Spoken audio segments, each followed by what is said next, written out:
how does granting legal status to DACA recipients stop more people from coming in? Right. How does granting amnesty to those already here stop more people from coming in? How does giving more resources to process illegal immigrants into the country faster deter people from coming in? All of the Democrats' solutions to immigration just make it more likely, make it more advantageous for illegal immigrants to come. So of course they're going to come faster. Welcome to the Debrief, where we talk to the Washington Examiner's top journalists about the headlines they're covering this week and where the story's going next.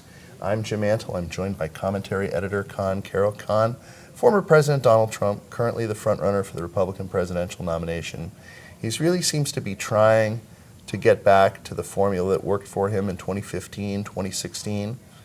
Some things have changed, but other things seem to be sort of coming together in a way that might be favorable to that strategy. Talk a little bit about what the dynamic is right now. Sure. Well, you've got cable networks like CNN who definitely want to help Trump out for whatever reason. The town hall perhaps. Yeah, town hall last night on CNN probably is going to be the most highest rated hour of their cable lineup from this year. So that's obviously why they want to have him on. But they also then seem to unnecessarily help him. Like when you look at last night, Caitlin Collins did, a professional job, right? But when you're stacking an audience that's full of Republicans that don't trust CNN, that don't believe anything CNN says, and are likely to applaud and laugh at Trump's jokes, that just makes her job so much infinitely harder.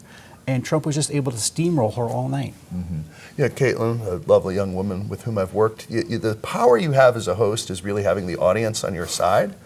And if you don't have that, if they're on your interview subject side, that gives them kind of the power, doesn't it? Yeah, absolutely. I don't know how the decision was made. I would think it wasn't her decision. Right. But you're just giving away home field advantage to someone who knows how to take advantage of that. Trump knows how to work a crowd. And when you have a crowd that is so favorable to him and so distrustful of the host, it was just a really steep climb for her. Speaking of home field advantage, or perhaps a home field disadvantage, we are facing a new deluge on the border as we come to the expiration of Title 42. And you've written a piece talking about how a major 1990s hit is sort of a description of Biden's immigration policy. Yeah, it hit me. We have a bunch of reporters that are down on the border taking video, and one of them was walking along with these Border Patrol agents who were going through El Paso, and they were asking to see people's papers, and if they were illegal, they weren't arresting them, they weren't detaining them. They're saying, go to the local Border Patrol office, stand in line, turn yourself in, and then you'll be given a piece of paper that says you can go wherever you want. So it just kind of reminded me of that Semisonic song from 1998. You don't have to go home, but you can't stay here. You don't have to go back to wherever you came from, but you can't stay in El Paso. And that seems to be Biden's border policy, is you can come into the United States as much as you want. You just have to check in with the Border Patrol agency, get a piece of paper that says you have to check in at some ICE office in Chicago, New York, wherever. Just do it quickly and don't stay on the border. And that seems to be his plan.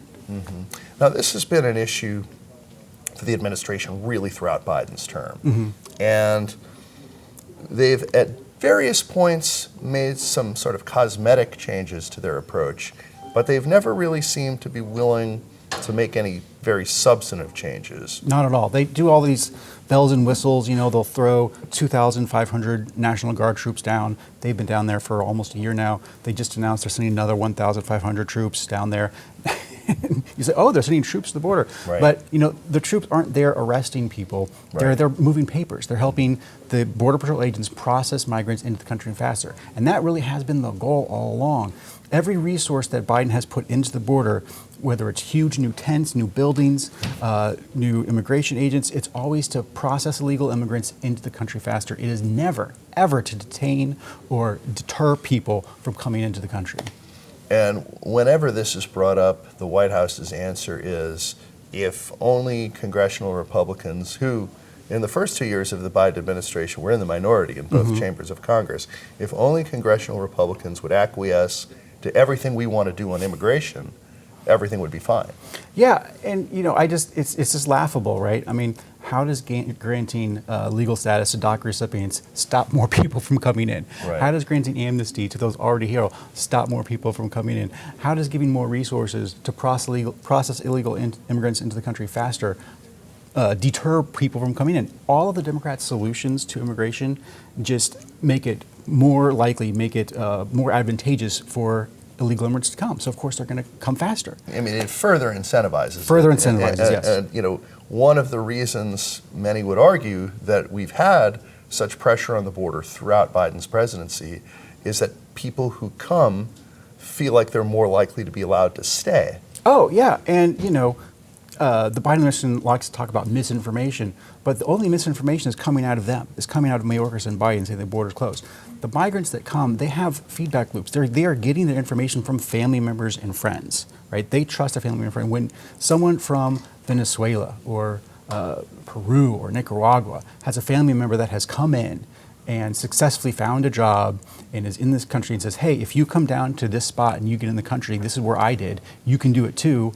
Of course they're going to believe that family member because it's true, it happened. They're going to believe the truth. They're not going to believe the lies that are coming out of the White House. The friends and family plan. The friends and family plan, absolutely. Thank you, Conn. You can read Conn and the rest of our commentary team's coverage at washingtonexaminer.com.